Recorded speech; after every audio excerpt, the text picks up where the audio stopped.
Buenos días, buenas tardes o buenas noches, dependiendo el momento del día en el que estés mirando este video. El día de hoy vamos a hablar de CrossFit para analizar un poco qué cosas de CrossFit pueden llegar a sobrevivir a esta nueva etapa que está transitando la actividad y qué cosas nos podemos quedar y qué cosas por ahí nos convendría descartar de la actividad para justamente poder hacer un aprendizaje un poco más rico de ella y por qué no quizás integrar parte de este aprendizaje a otras actividades. Lo primero sería hablar de lo obvio, ¿sí?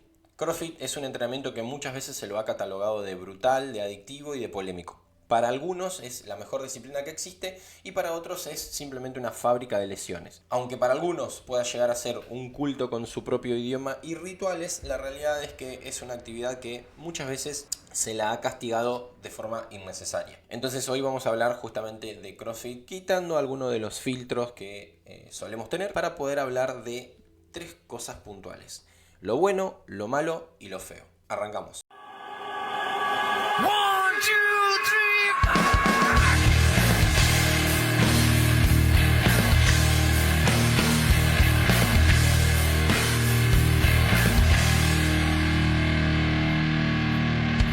Si entrenás CrossFit o estás pensando en arrancarlo o simplemente te da curiosidad este tema, ¿sí? Vamos a ponernos a analizar entonces qué cosas te pueden llegar a servir, ¿sí? Primero analizar lo bueno, ¿sí? Lo bueno es que en primera instancia tiene variedad, ¿sí? Entonces para una persona que en general se suele aburrir en el gimnasio, ¿sí?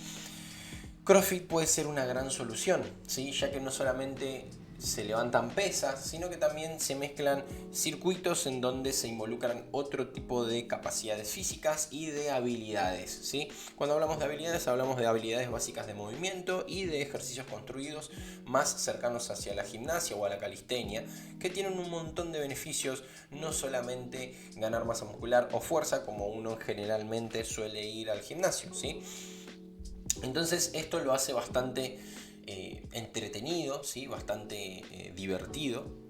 Por eso es que en general tiene bastante, vamos a decir, convocatoria y en general también tiene bastante regularidad en la asistencia. Es decir, la gente cuando suele arrancar se suele enganchar bastante fácilmente. Cosa que en general no suele pasar con el gimnasio tradicional, ¿sí?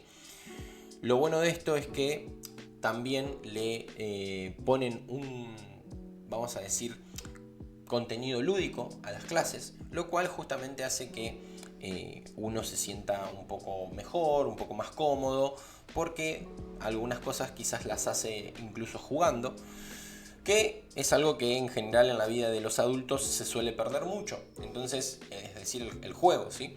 Entonces, cuando entra también esta parte lúdica, bueno, termina siendo un combo bastante interesante en cuanto a diversión, en cuanto a variedad y en cuanto a, en definitiva, regularidad, ¿sí?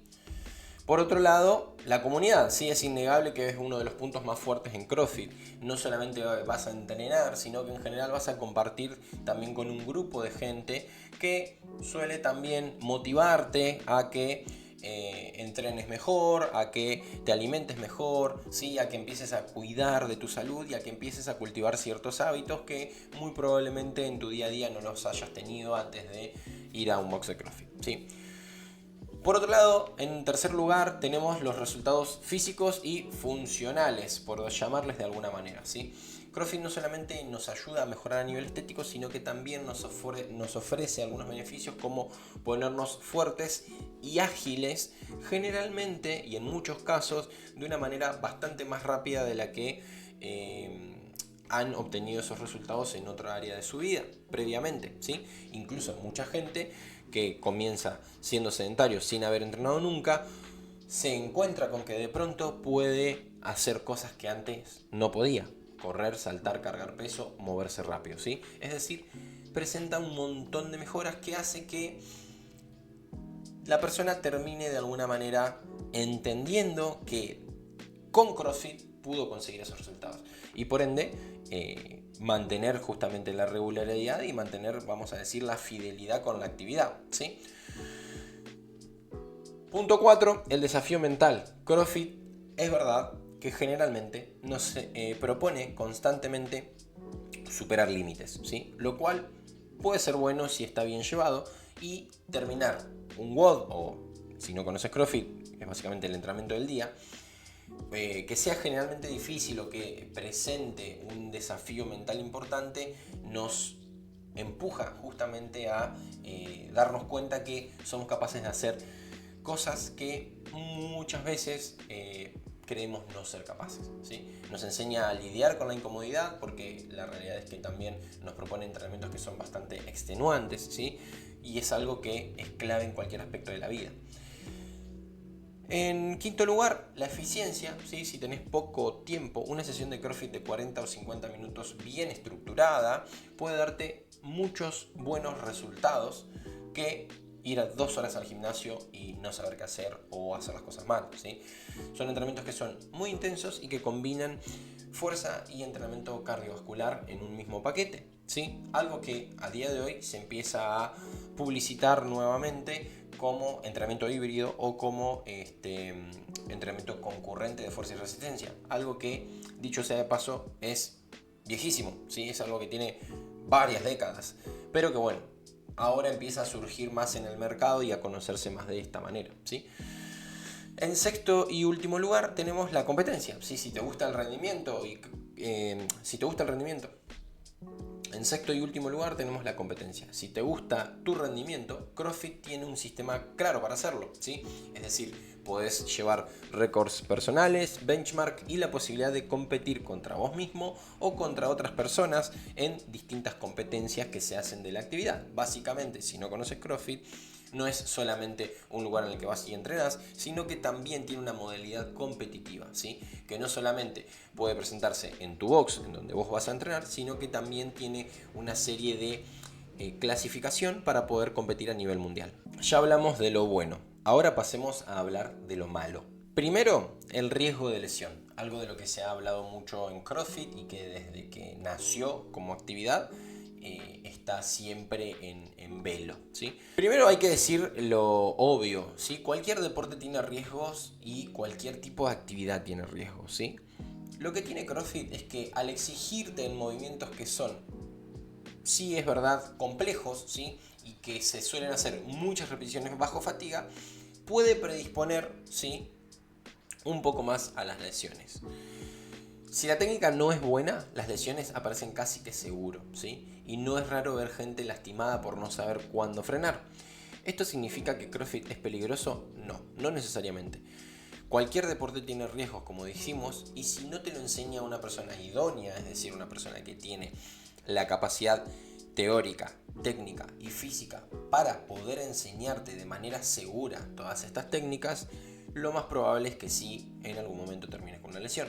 La realidad es que también esto se puede subsanar adaptando estos ejercicios a la capacidad de la persona, ¿sí? Sea porque tiene alguna lesión previa o algún dolor previo, o porque simplemente tiene la movilidad reducida, ¿sí? O porque no tiene los reflejos necesarios, como por ejemplo para dar un salto. La cuestión acá es que se introdujo a la población sedentaria un montón de movimientos muy complejos de otros deportes, como puede ser el levantamiento olímpico o la gimnasia, y eso expone a las personas a realizar o a intentar realizar movimientos para los cuales muy probablemente no están adaptados. Segundo, la falta de personalización. Los workouts del día, así los WOD, están diseñados para un grupo, no para un individuo, ¿sí? Si no tenés la movilidad, si tenés una lesión previa o si simplemente tenés un nivel distinto al resto, podés terminar forzando movimientos o cargas para no quedarte atrás.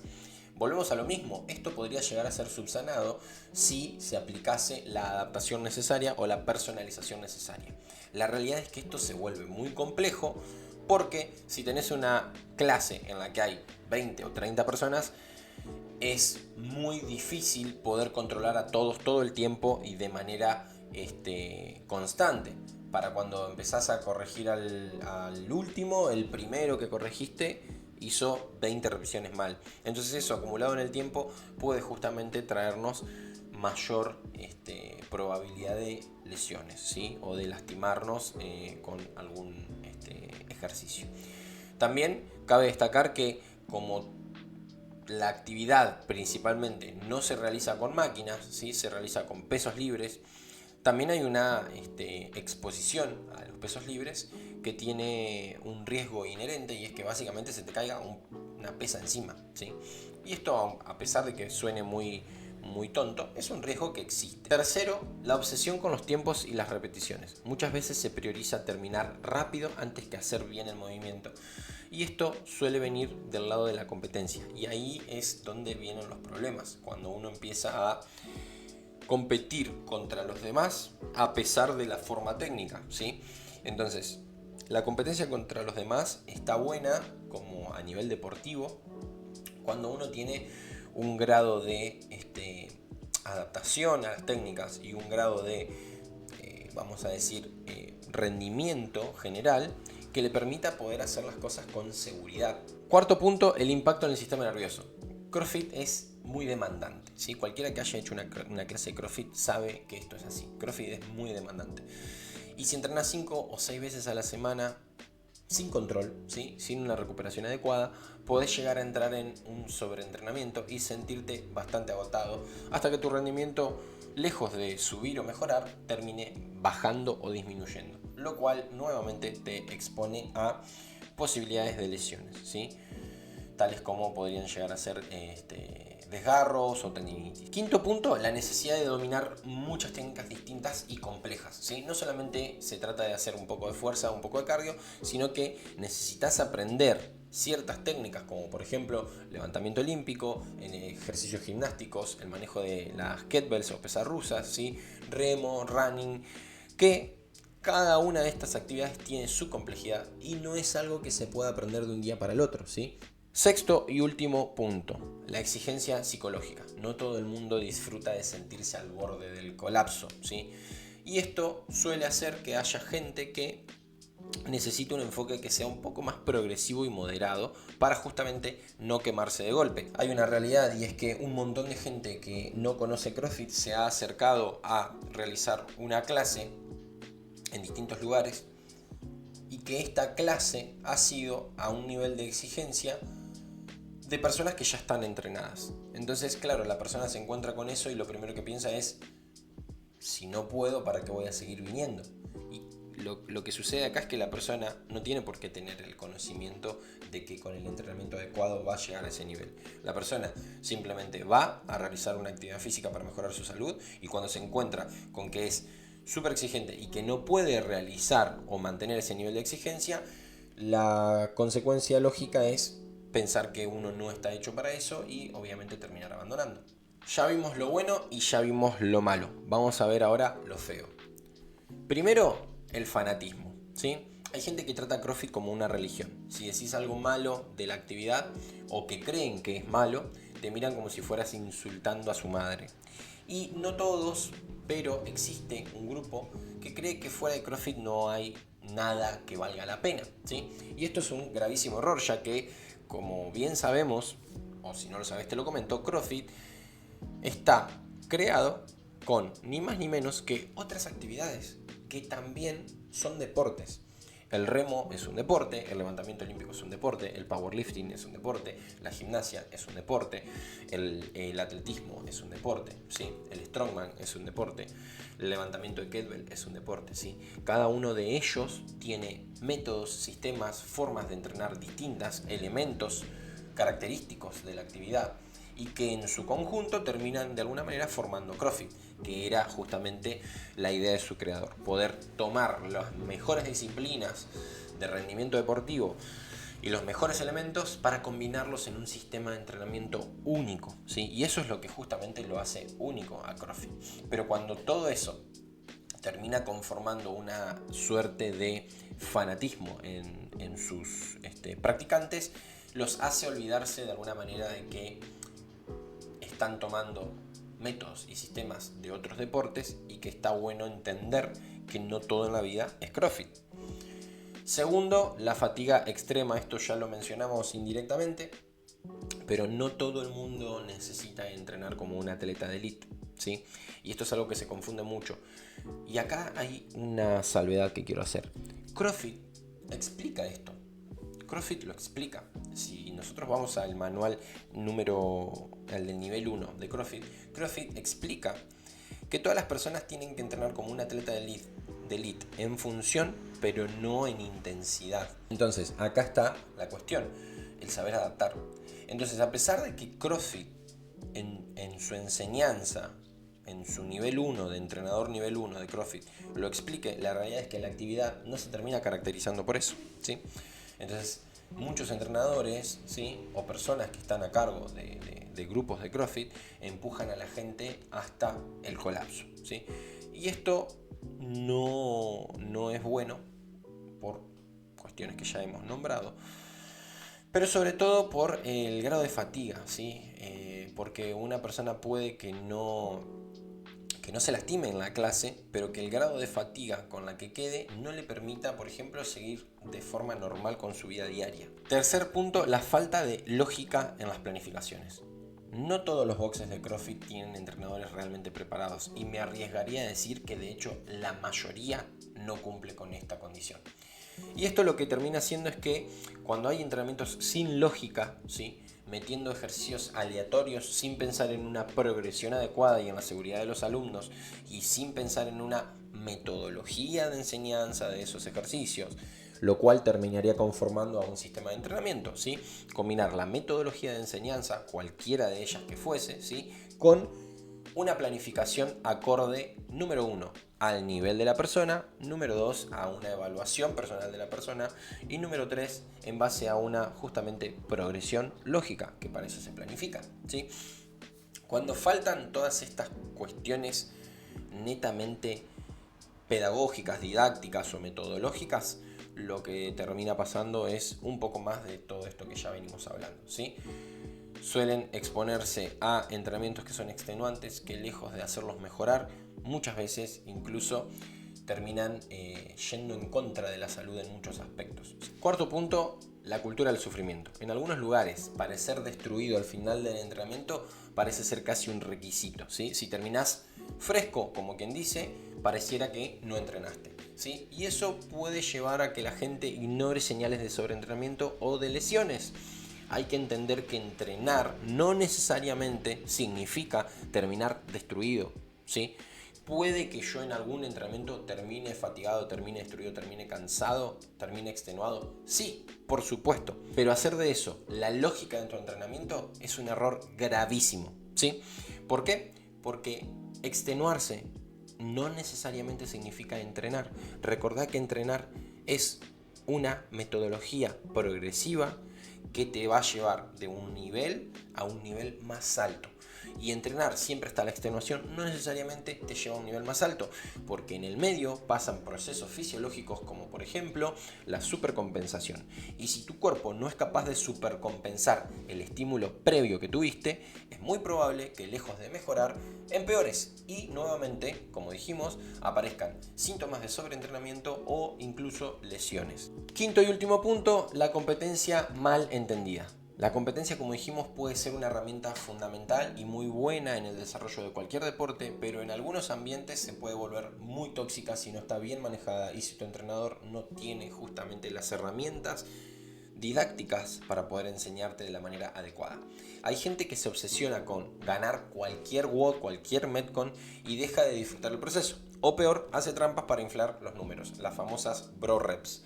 Entonces, entender mal la competencia, lejos de potenciarte, va a sacar a relucir la parte más fea, ¿sí? La parte más fea.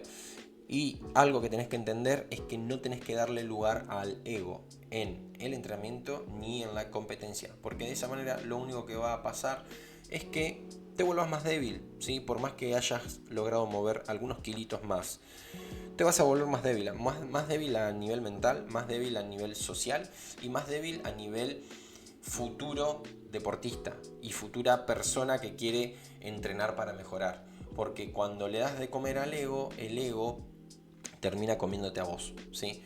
Entonces lo primero que tenés que entender es que tenés que dejar al ego fuera del proceso, porque el ego siempre va a ser nuestro enemigo en cualquier proceso de desarrollo. Y te recomiendo de paso el libro El ego es el enemigo, que habla de esto. ¿Cuál es la conclusión de esto entonces? Si vale la pena o no realizar CrossFit. Yo como entrenador de CrossFit en su momento, te diría que sí. pero que tomes las precauciones adecuadas para justamente evitar estas cuestiones que hablamos, las cosas malas y las cosas feas, y que puedas tomar las cosas buenas. Incluso si no haces CrossFit, podés tomar CrossFit como una actividad, vamos a decir, eventual, a la que podés llegar a ir en algunas etapas de tu proceso de entrenamiento, como para hacer alguna descarga o como para hacer una actividad distinta o alguna actividad un poco más lúdica o variada, como hemos mencionado. De hecho, hay levantadores olímpicos que en sus, vamos a decir, vacaciones o en sus etapas de transiciones, ¿sí?, suelen usar CrossFit para mantenerse en estado físico, ¿sí?, y de esa manera poder volver a su deporte sin estar tan decantados, ¿sí? Entonces, ¿es una actividad buena o mala? Va a depender mucho del lugar en donde la realices y de la persona que esté a cargo de ese lugar y del grupo en el que estés participando. CrossFit, al igual que cualquier otra actividad deportiva o cualquier otra actividad en la vida, no es ni bueno ni malo. Somos nosotros los que hacemos de esa actividad algo que puede beneficiarnos o que puede perjudicarnos. Y en el mismo lugar en donde decidís entrenar, puede que una persona entienda mejor estos conceptos y termine logrando entrenar bien, y puede que otra persona entienda mal estos conceptos y termine entrenando mal. La realidad es que también hay algo que es clave, y es que quien esté a cargo de ese lugar tenga el conocimiento necesario para poder guiarte en ese proceso. Si conseguís un lugar en donde estás seguro que la persona que está al frente tiene lo necesario para guiarte en el proceso, entonces lo que te recomiendo es andar a ese lugar, entrená, escuchá, aprendé y mejorá, ¿sí? En definitiva, quienes hacen de la actividad algo bueno o algo malo somos nosotros, ¿sí? Lo importante siempre es elegir lo que mejor se adapte a vos y un lugar en donde obviamente te vayan a cuidar y te puedan enseñar qué es lo que estás haciendo y por qué lo estás haciendo. Así que si haces CrossFit o cualquier otra actividad incluso que tenga que ver con entrenarte, ¿sí?, busca siempre un lugar que tenga estas características que acabamos de nombrar. Entonces, ¿qué es lo mejor o lo peor? Según tu experiencia, lo va a dictaminar justamente lo que vos hagas de esta actividad. Muchas gracias por quedarte hasta el final del video. Te invito a que compartas esta información con alguien a quien creas que le puede llegar a servir y que le pueda llegar a ser útil. Te invito también a que si te gustó me dejes un like y que te suscribas al canal. Nos vemos en otro video.